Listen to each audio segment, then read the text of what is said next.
तर सचिन अहिर यांनी उपसभापती पदाचा अर्ज भरल्याबाबत मी नाराज नाही असं शिंदेच्या शिवसेनेच्या नेत्या नीलम गोऱ्हे यांचं वक्तव्य समोर आलंय। सचिन अहिर यांनी उपसभापती पदाचा अर्ज भरल्याबाबत मी नाराज नाही असं स्पष्ट केलंय। नीलम गोऱ्हे यांनी शिवसेनेच्या नेत्या नीलम गोऱ्हे यांचं देखील नाव होतं उपसभापती पदाच्या या चर्चेमध्ये। अधिक माहितीसाठी आपण जाऊयात, आमचे प्रतिनिधी विनायक डावरुंग आपल्या सोबत आहेत। विनायक,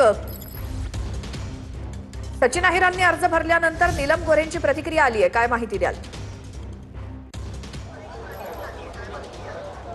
बरोबर आहे। आपण विनायक थोडंसं थांबवते, मात्र एक मोठी बातमी येते तीही पाहूयात। सातारा एसपीच्या निलंबन आदेशांमुळे गोऱ्हेंनी ओढावलेली नाराजी, भाजपच्या नाराजीचा उपसभापती निवडणुकीमध्ये नीलम गोऱ्हेंना फटका बसला का अशी देखील चर्चा आहे। सातारा झेडपी निवडणुकीतल्या घडामोडींमुळे गोऱ्हेंना फटका बसल्याची चर्चा आहे। सातारा एसपीच्या निलंबन आदेशामुळे नाराजी ओढावलेली होती नीलम गोऱ्हेंनी आणि त्याचाच फटका बसतोय का अशी चर्चा आहे। भाजपच्या नाराजीचा उपसभापती पदाच्या निवडणुकीमध्ये नीलम गोऱ्हेंना फटका बसला का अशी देखील चर्चा। या संदर्भात माहिती घेऊयात आमचे प्रतिनिधी विनायक डावरुंग यांच्याकडनं। विनायक, या सगळ्या संदर्भात काय माहिती?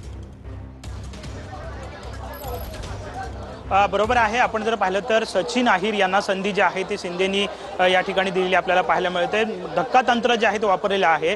नीलम गोऱ्हे जे आहेत पुन्हा एकदा उपसभापती बनण्यासाठी इच्छुक होत्या, परंतु भाजपची त्यांच्यावरची जी नाराजी होती ती कुठेतरी त्याचा फटका जो आहे तो नीलम गोऱ्हे यांना बसल्याची सध्या चर्चा सुरू आहे। आपण जर पाहिलं तर मागच्या निवडणुकीमध्ये सातारा बाबतचे वादविवाद जे आहे ते निवडणुकीचे समोर आले होते आणि तेव्हा थेट सभागृहाच्या चेअरवरून नीलम गोऱ्हे यांनी सातारा एसपींचं निलंबन आदेश दिले होते आणि तेव्हा भाजपकडून प्रामुख्याने मुख्यमंत्र्यांनी सुद्धा थेट नाराजी जी आहे ती व्यक्त त्या काळात केली होती आणि या सगळ्याचाच फटका जो आहे तो कुठेतरी नीलम गोऱ्हे यांना आता उपसभापतीच्या निवडणुकीमध्ये बसल्याची सगळ्या चर्चा आहे आणि त्यामुळे त्यांना कुठेतरी उमेदवारी न देता सचिन अहिर एक नवा चेहरा जो आहे तो विधान परिषदेच्या उपसभापतीसाठी शिंदेने निवडलेल्याची चर्चा सध्या संपूर्ण विधान भवन परिसरात सध्या सुरू असलेली पाहायला मिळते। कुठेतरी भाजपची नाराजी जी आहे ती नीलम गोऱ्हे यांना कुठेतरी त्याचा फटका जो आहे तो बसलेला आपल्याला उघडपणे पाहायला मिळतो। विनायक, धन्यवाद या माहितीसाठी।